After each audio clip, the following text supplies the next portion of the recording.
Hello दोस्तों, स्वागत है आप सभी का आपके अपने एजुकेशनल चैनल लेसन गुरुकुल पर। दोस्तों, हम लोग पढ़ रहे हैं बिहार स्पेशल के अंतर्गत आधुनिक बिहार का इतिहास, जिसमें हम लोग आज के इस कड़ी में पढ़ेंगे मुंडा विद्रोह के बारे में, जिसे बिरसा मुंडा आंदोलन भी कहा जाता है और इसे उल गुलान भी कहा जाता है वहाँ के क्षेत्रीय भाषा में। तो ये आपको याद रखना है कि मुंडा विद्रोह को उल गुलान भी कहा जाता है। और इसका यदि समय काल देखा जाए तो यह मुख्य रूप से 1894 से 97 के मध्य यह चला। दोस्तों, यह जो है आपका छोटा नागपुर के क्षेत्र में ही खूंटी, विशेष रूप से जो है खूंटी एक जगह है, वहां पे जो है यह विद्रोह वहीं से प्रारंभ हुआ और उन क्षेत्रों में जो है छोटा नागपुर के काफी क्षेत्रों में जो है यह व्यापक रूप से जो है यह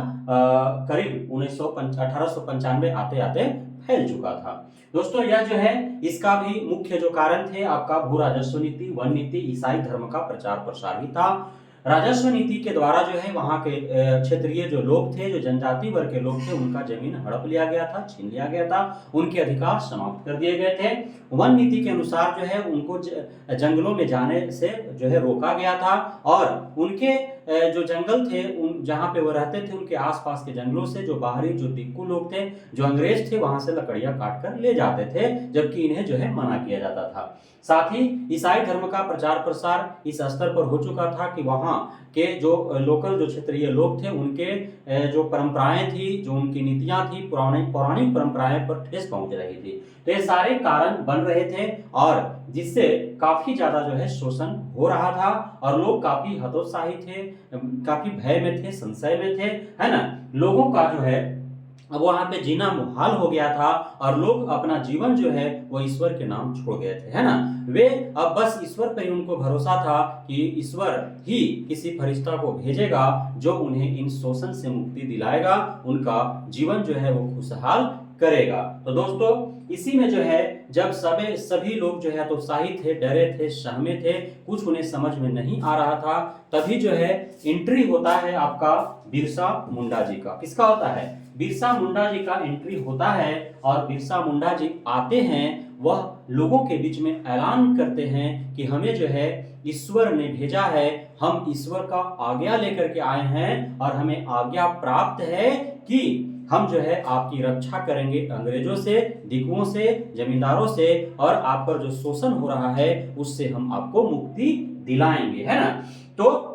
बिरसा मुंडा जब इस तरह की बातें करते हैं और पूर्व से ही जो है वहां के जो क्षेत्रीय जो लोग थे, जनजाति वर्ग के लोग थे, उनको ईश्वर पर ही पूरा भरोसा था, तो उन्हें ऐसा लगता है कि बिरसा मुंडा के रूप में ईश्वर के द्वारा जो है कोई फरिश्ता भेजा जाता है। और बिरसा मुंडा जो है उनका बात करने का जो लहजा था, जो तरीका था, है ना, उससे जो है प्रभावित होकर के और शीघ्रता पूर्वक जो है काफी लोग उनके साथ जुड़ते चले गए, उनका अनुयायी हो गए और वे अब जो है बिरसा मुंडा को भगवान के रूप में मानने लगे थे, है ना। और शीघ्रता से ही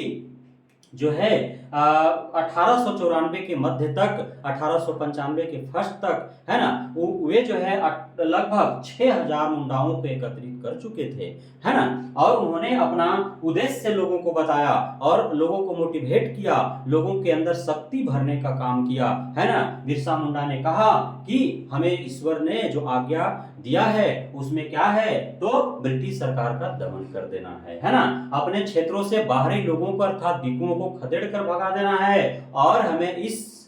क्षेत्र में स्वतंत्र मुंडा राज्य की स्थापना करना है ना। तो ये उद्देश्य जब बताया गया वहां के क्षेत्रीय लोगों को, जनजाति वर्ग के लोगों को, तो उनमें जो है एकदम जोश जुनून जो है भर जाता है, उनमें शक्ति आ जाती है ना। जो बिरसा मुंडा के आने से पूर्व तक जो पूरा उम्मीद छोड़ चुके थे, अपना जिंदगी जो है ईश्वर के भरोसे छोड़ चुके थे, अब वे आत्मनिर्भर हो जाते हैं, उनके अंदर आत्मबल भर जाता है और तभी जो है अपने सभी मुंडा साथियों को लेकर के बिरसा मुंडा अपने अनुयायियों के साथ 1 अक्टूबर 1894 ईस्वी को, क्योंकि हमने बताया कि 1894 के मध्य तक जो है वे लगभग 6000 मुंडाओं को एकत्रित कर चुके थे, तो उन सभी मुंडाओं के साथ 1 अक्टूबर 1894 ईस्वी को जो बाहरी लोगों का, जो दिकुओं का जो बस्ती था, जहां जमींदार रहते थे, जहां अंग्रेज रहते थे, साहूकार रहते थे, उन सभी पर आक्रमण बोल दिया जाता है, हमला बोल दिया जाता है और उन्हें मारा पीटा जाता है ना। काफी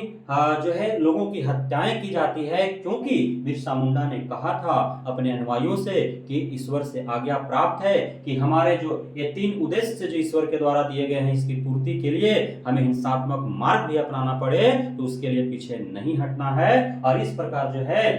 बिरसा मुंडा और उनके अनुयायियों के द्वारा आपका जमींदार, साहूकार, ईसाई मिशनरी है ना, दिकुओं पर जो हमला बोल करके उन्हें मारा पीटा जाता है, उनकी हत्याएं की जाती है। लेकिन यह जो है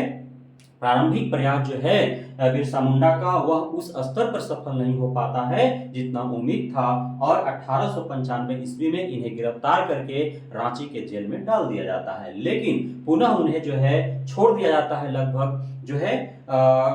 2 वर्षों के बाद जो है 1895 गिरफ्तार होते हैं, 1897 में इनको छोड़ा जाता है। 1897 में जब जेल से बाहर आते हैं तो उन 2 वर्षों में अपने उद्देश्यों को भूले नहीं थे। अंग्रेज भूल कर दिए, इनको जो है आजाद करके, इनको जेल से रिहा करके, है ना। जब आते हैं पुनः तो पुनः ये जो है अपने मुंडा अनुयायियों से, अपने उस क्षेत्र के जनजाति वर्ग के लोगों से मिलते जुलते हैं, पुनः ये संगठित करते हैं और पुनः जो है योजना बनाया जाता है। और योजना में जो है निर्णय लिया जाता है कि 25 दिसंबर 1897 ईस्वी को जब डीकू, जब ईसाई मिशनरी, जब अंग्रेज है ना क्रिसमस डे के दिन जब जश्न मना रहे होंगे तभी उन पे आक्रमण करना है ना। और ऐसा ही होता है। सभी बिरसा मुंडा के अनुयायी जितने थे बिरसा मुंडा के नेतृत्व में, वे लोग जो है 25 दिसंबर 1857 को आक्रमण करते हैं, हमला बोल देते हैं और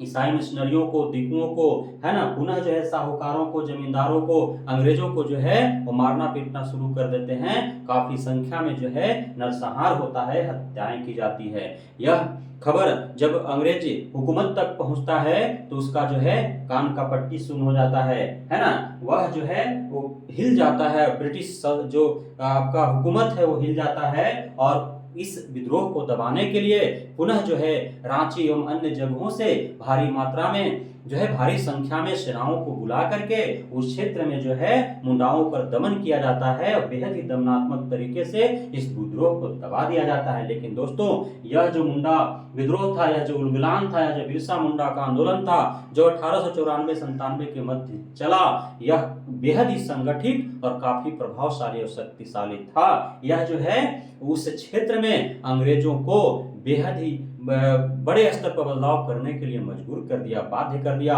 और दोस्तों, जो आपका जो भू राजस्व नीति जो था अंग्रेजों के द्वारा जो वहां पे बनाई गई थी, जो लागू की गई थी, उसे हटा करके और उस क्षेत्र में जो पूर्व में जो व्यवस्था बनाई गई थी उसे मुंडारी खुंटकारी व्यवस्था कहा जाता है। वहां पे जो है आपका खुंटकारी मतलब खूंटी के क्षेत्रों में, मुंडारी मतलब मुंडाओं का रहने वाला जगह, तो मुंडारी खुंटकारी व्यवस्था जो है वहां पे पुनः लागू कर दिया गया। क्योंकि हमने बताया कि यह जो बिरसा मुंडा आंदोलन, मुंडा विद्रोह जो उलगुलान हुआ था, वह छोटा नागपुर क्षेत्र के मुख्य रूप से खूंटी वाले इलाके में हुआ था। तो वहां पे जो है पुनः मुंडारी खुंटकारी व्यवस्था लागू कर दी गई। इस प्रकार जो है यह आंदोलन समाप्त हुआ। अब फिर मिलते हैं हम लोग अगले अध्याय में अगले कड़ी के साथ। तब तक के लिए धन्यवाद।